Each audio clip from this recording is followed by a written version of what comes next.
네, 한국공인회계사회가 추천하는 분야 전문 공인회계사들이 전해드리는 시간이죠. 세금 줄여주는 솔루션 코너. 절세미남, 절세미녀 시즌2 김우택 회계사 나오셨습니다. 안녕하십니까? 어서 오세요. 네, 안녕하세요. 세무실무 교육 전문가 김우택 회계사입니다. 네, 자 오늘 이제 연말정산 관련해서 두 번째 시간인데 오늘은 주택과 관련된 연말정산 내용인데요. 주제부터 함께 확인해 보도록 하죠. 김 과장님, 웬 한숨을 그렇게 쉬세요? 전세자금 대출 받은 거 말이야. 이자가 올라서 아주 벅차네. 우리 같은 평범한 직장인이 집 한 채 갖기 왜 이렇게 어렵나요? 그나저나 주택담보대출 이자 갚는 거 연말정산 때 소득공제 받는 거 아시죠? 휴, 근데 그게 난 회사에서 지원받았잖아. 그래서 소득공제가 안 된다네. 어머, 그래요? 연말정산에서 주택담보대출건이 제일 큰 공제 항목인데 그걸 못 받으면 아쉬우시겠어요. 주택청약 저축 등거나 공제 받아야지 뭐. 정도 해지하려 했는데 소득공제 받고 해지해야겠네. 나들이도 얼마 전에 독립했지? 네, 오피스텔로 이사하면서 은행에서 월세 보증금 대출받았잖아요. 월세도 이번 연말정산에서 돌려받게 되더라고요. 그래? 얼마나 되는데? 나들인 좋겠다. 연말정산을 준비하면서 가장 많은 항목을 차지하는 게 바로 이 부동산 관련 공제 항목인데요. 지금 사례에서도 이제 다양한 부동산 관련 공제 항목들이 언급이 됐습니다. 일단요, 회계사님, 어떤 공제 항목이 있는지부터 정리를 해주셔야 될 것 같아요. 네, 부동산 관련 공제 항목은 집주인뿐만 아니라 임차인에게도 다양한 혜택이 주어집니다. 종류가 많은 만큼 꼼꼼하게 살펴볼 필요가 있는데요. 네. 그 항목으로는 주택 임차 차입금 원리금 상환 공제, 장기 주택 저당 차입금 이자 상환 공제도 있고요. 주택 마련 저축 소득 공제와 월세액 세액 공제가 있는데 각 항목마다 공제 한도가 있기 때문에 이를 확인하셔야 합니다. 네, 그러니까 전세보증금 대출을 받았다라면은 연말정산에서 소득공제를 받을 수 있다라는 건데 그 규모가 얼마나 됩니까? 네, 12월 말 현재 무주택 세대주가 예.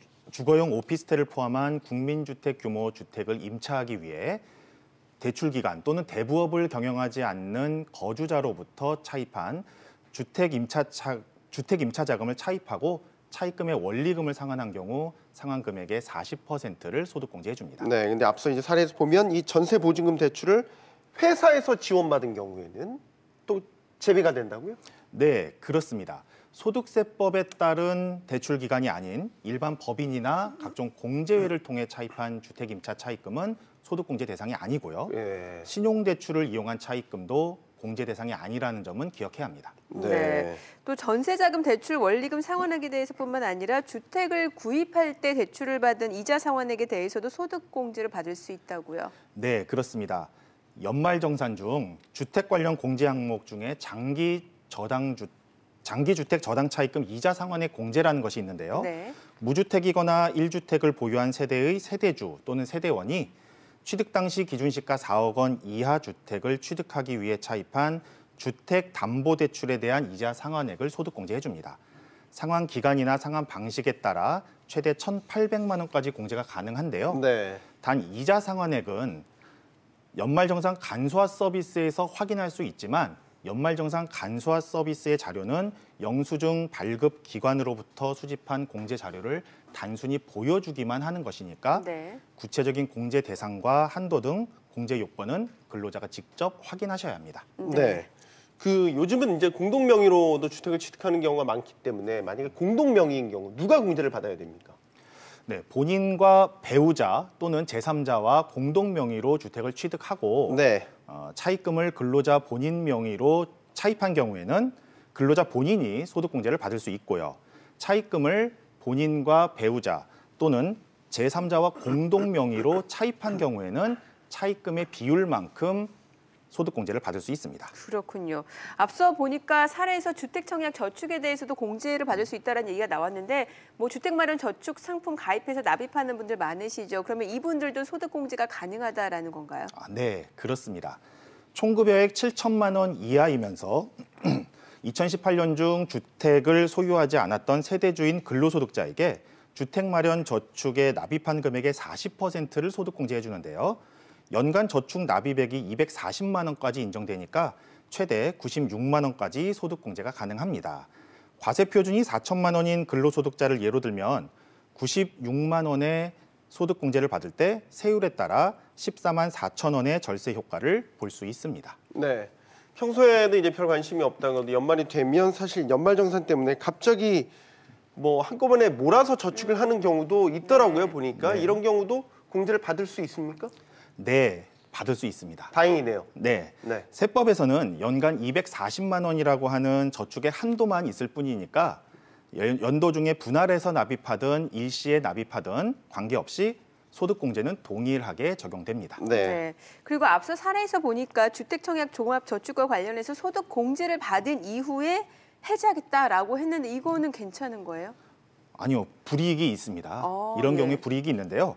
소득공제를 받은 이후에 국민주택 규모를 초과하는 주택에 당첨이 돼서 저축을 해지하거나 저축 가입일로부터 5년 이내에 저축을 해지하면 총 저축액의 6%에 해당하는 해지 가산세가 부과됩니다. 그래서 앞서 예로 들었던 급여 근로자가 저축 가입일 5년간 매년 240만 원씩 주택마련저축에 납입하다가 5년이 되기 직전에 저축을 해지했다면 총 저축액의 6%인 72만 원의 해지 가산세가 부과돼서 그동안 받았던 절세 혜택이 한꺼번에 사라지는 겁니다. 아, 네. 그렇군요. 그러니까 5년은 반드시 유지를 해야겠다라는 그러게요. 예. 거군요.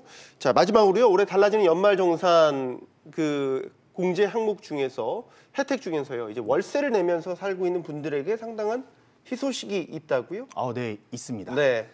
총급여 5,500만 원 이하 근로자에게 적용되는 월세액 세액공제율이 10%에서 12%로 2%포인트 인상됐습니다. 네. 다시 말하면 기존에는 연간 최대 75만 원의 세액공제를 받을 수 있었지만 세액공제율 인상으로 이번 연말정산부터는 최대 90만 원의 세액공제를 받을 수 있게 됐습니다. 그럼 이 혜택을 받기 위해서 뭘 챙겨야 되는 거죠? 네, 월세액 세액공제를 적용받으려면 국민주택 규모의 주택, 주거용 오피스텔 또는 고시원이면서 임대차 계약서상 주소지와 주민등록상 주소지가 일치해야 공제를 받을 수 있습니다. 월세 증빙 자료로는 현금 영수증이나 계좌이체 영수증처럼 집주인에게 월세를 지급했다는 것을 입증할 수 있는 서류를 준비하면 됩니다. 그렇군요. 자, 마지막으로 주택 관련 연말정산과 관련해서 절세 전략 정리를 해주시겠습니까? 네, 오늘 소개해드린 주택 관련 연말정산 중에서 눈여겨볼 사항은 첫째, 전세자금, 월세보증금 마련을 위해 차입한 차입금은 원리금 상환액의 40%까지 소득공제가 됩니다. 둘째, 주택 구입 차입금이나 주택 마련 저축 납입액도 소득공제를 받을 수 있고요. 마지막으로 월세액 세액공제 증빙을 잘 챙겨서 확대된 공제 혜택을 받으시기 바랍니다. 네, 오늘 말씀 잘 들었습니다. 김우택 회계사였습니다. 고맙습니다. 잘 들었습니다.